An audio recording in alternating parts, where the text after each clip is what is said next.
Good morning, this side प्रीति कौशिक। और आज का जो हमारा टॉपिक है वो है investigation on behalf of the central government. जैसे कि हम इन्वेस्टिगेशन कर रहे हैं, उसके टाइप्स चल रहे हैं, ऑब्जेक्टिव क्या होता है इन्वेस्टिगेशन का वो हम कर रहे हैं। तो आज का जो हमारा टॉपिक है वो यही है कि इन्वेस्टिगेशन जब सेंट्रल गवर्नमेंट के बिहाफ पे किया जाता है तो कैसे क्या होता है वो आज हमने देखना है, यानी किस तरीके से सेंट्रल गवर्नमेंट इन्वेस्टिगेशन का ऑर्डर देती है और क्या होता है।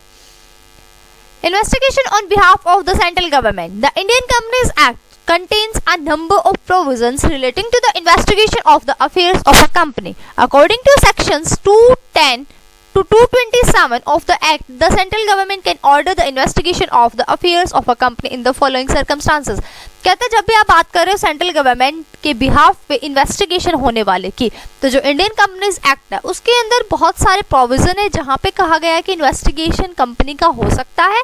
जो सेक्शन 210 से 227 तक जितने भी सेक्शन यहाँ इस कंपनी एक्ट में दिए गए हैं उसमें ये बात कह रही है कि सेंट्रल गवर्नमेंट जो है वो ऑर्डर दे सकता है इन्वेस्टिगेशन कराने के लिए कि कंपनी के अफेयर्स को इन्वेस्टिगेट किया जाए। कुछ ऐसे सर्कमस्टांसेस है जिन सर्कमस्टांसेस में सेंट्रल गवर्नमेंट ऑर्डर देता है कि अब यहाँ पर इन्वेस्टिगेशन होगा। तो वो अब कंडीशन कौन सी है? सबसे पहले आता है ट्रिब्यूनल में। जब ट्रिब्यूनल कहे, क्या कहे ट्रिब्यूनल?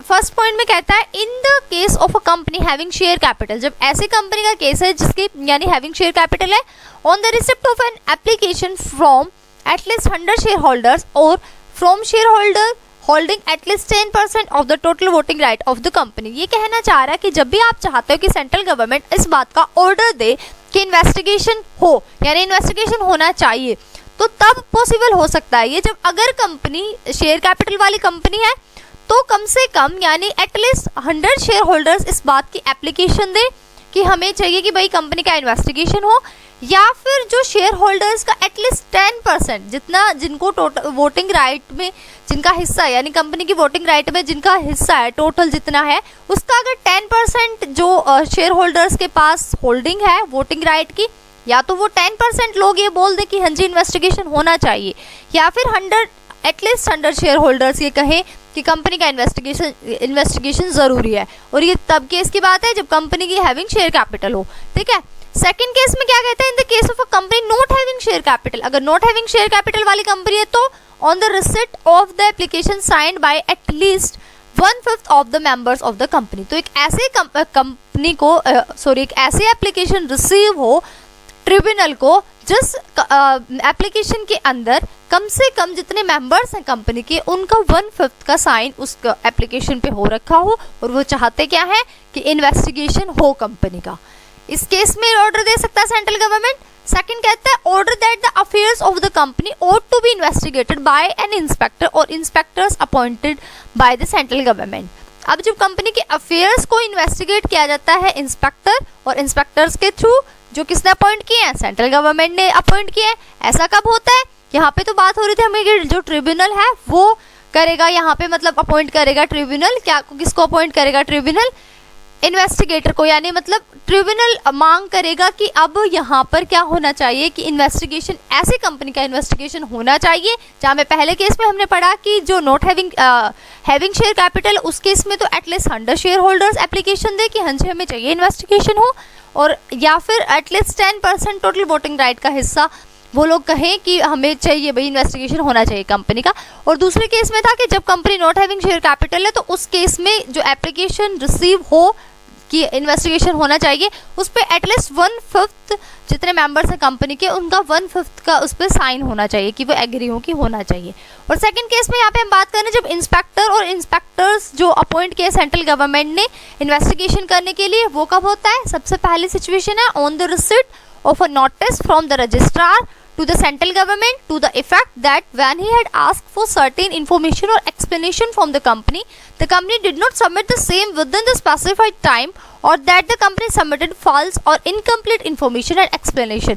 देखो रजिस्ट्रार से नोटिस रिसीव हुआ है, रजिस्ट्रार से नोटिस रिसीव किसको हुआ है? सेंट्रल गवर्नमेंट को। क्या नोटिस है, उस नोटिस में क्या रखा है कि जब हमने कंपनी से इंफॉर्मेशन और एक्सप्लेनेशन मांगी तो कंपनी उसको सबमिट नहीं करा पाई स्पेसिफाइड टाइम पीरियड के अंदर, या फिर जो सबमिट कराई कंपनी ने वो फेक थी, फॉल्स थी, उनके अंदर इनकम्प्लीट इंफॉर्मेशन और इनकम्प्लीट एक्सप्लेनेशन थी। तो इस टाइम में यानी कि इस सिचुएशन में क्या हो सकता है, इस सिचुएशन में सेंट्रल गवर्नमेंट ऑर्डर देगी कि इन्वेस्टिगेशन किया जाए ऐसी कंपनी का। सेकंड में कहता है on the presentation of the fact that the work of the company is being conducted in a fraudulent and unlawful manner by any lender, creditor or other person before the registrar of companies। कहता है जब present किया गया किसी fact को, company के काम के किसी फैक्ट को जब प्रेजेंट किया जा रहा था तो वो जो काम था वो फ्रॉडुलेंट मैनर में और अनलॉफुल मैनर में किया गया, किसी लेंडर के थ्रू, क्रेडिटर के थ्रू या फिर किसी अदर पर्सन के थ्रू, जो किसके सामने आ गया, रजिस्ट्रार ऑफ कंपनी के सामने। तो इस केस में भी क्या होगा, इस केस में भी जो रजिस्ट्रार है वो सेंट्रल गवर्नमेंट से डिमांड करेगा कि ऐसी कंपनी का इन्वेस्टिगेशन किया जाए। तो यहाँ पे कहा इन केस ऑफ वन, यानी जो फर्स्ट पॉइंट में हमने पढ़ा, यहाँ पर जो हमने पढ़ा ये वाला, जहाँ पे इन्होंने कहा था कि जो ट्रिब्यूनल है वो डिमांड करेगा इन्वेस्टिगेशन की। सेकंड में हम यहाँ पे रजिस्ट्रार के बारे में बात कर रहे हैं कि रजिस्ट्रार करेगा डिमांड। तो ये कह रहा है in case of one about the tribunal and in case of the second above the registrar gives the company an opportunity to clarify its position and कहता है कि अब जो फर्स्ट में तो ट्रिब्यूनल डिमांड कर रहा है ना इन्वेस्टिगेशन की, सेकंड में जो रजिस्ट्रार डिमांड कर रहा है सेकंड सिचुएशन में, तो कहता है ट्रिब्यूनल फर्स्ट केस में और सेकंड केस में रजिस्ट्रार वो कंपनी को एक अपॉर्चुनिटी देंगे, किस चीज़ की अपॉर्चुनिटी देंगे कि वो अपनी पोजीशन को क्लैरिफाई करे। And in case the tribunal registrar is not satisfied, और अगर जो ट्रिब्यूनल है, ट्रिब्यूनल के केस में यानी जो ट्रिब्यूनल डिमांड कर रहा है, रजिस्ट्रार के केस में जब रजिस्ट्रार डिमांड कर रहा है कंपनी को कि अपनी पोजीशन को क्लैरिफाई करे, अगर वो सेटिस्फाई नहीं हो पाते जो क्लैरिफिकेशन कंपनी ने दी है, then he may apply to the central government for conducting an investigation.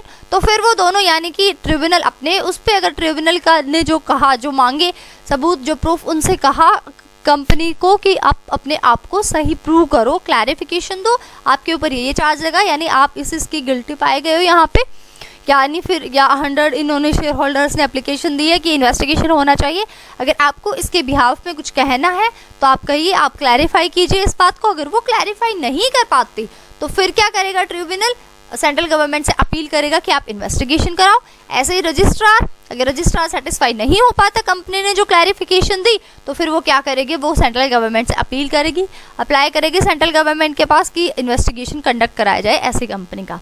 In such a situation the central government can ask for a deposit of up to 25,000 from the applicants as security for the expenses of the investigation. कहता है फिर central government ऐसी situation में कहेगी कि 25,000 रुपये deposit करा दो, एप्लीकेंट्स को बोलेगी वो जो चाहते हैं कि इन्वेस्टिगेशन हो, क्योंकि जो इन्वेस्टिगेशन के एक्सपेंसेस है वो आने वाले हैं, तो वो एप्लीकेंट्स को बोलेगी कि एज अ सिक्योरिटी इन्वेस्टिगेशन के एक्सपेंसेस के लिए आपको 25,000 रुपीज़ जो है वो डिपॉजिट कराने हैं। थर्ड पॉइंट में कहता है, अभी तो हम बात कर रहे थे ट्रिब्यूनल के रजिस्ट्रार के बेस पे, यानी जब वो डिमांड कर रहे हैं कि कंपनी का इन्वेस्टिगेशन हो।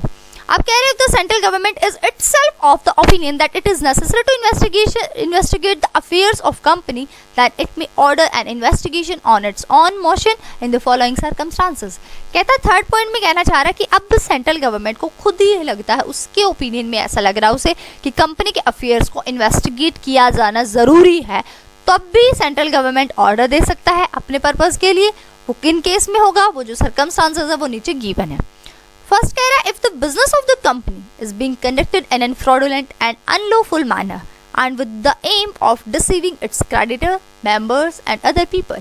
कहता है अगर जो कंपनी का बिजनेस है वो कंडक्ट किया जा रहा है, कैसे कंडक्ट किया जा रहा है, फ्रॉडुलेंट मैनर में यानी फ्रॉड तरीके से, और अनलॉफुल मैनर में, देन क्या होगा, और उसका जो एम है वो क्या है कि क्रेडिटर्स को डिसीव करना, धोखा देना, मेंबर्स को डिसीव करना, ठीक है, और अदर पीपल को भी डिसीव करना। तो इससे क्या होगा, अगर उस कंपनी का एम ऐसा है या कंपनी जो अपना काम करे वो फ्रॉडुलेंट और अनलॉफुल मैनर में कर रही है, तो भी सेंट्रल गवर्नमेंट इन्वेस्टिगेशन के लिए ऑर्डर देगी।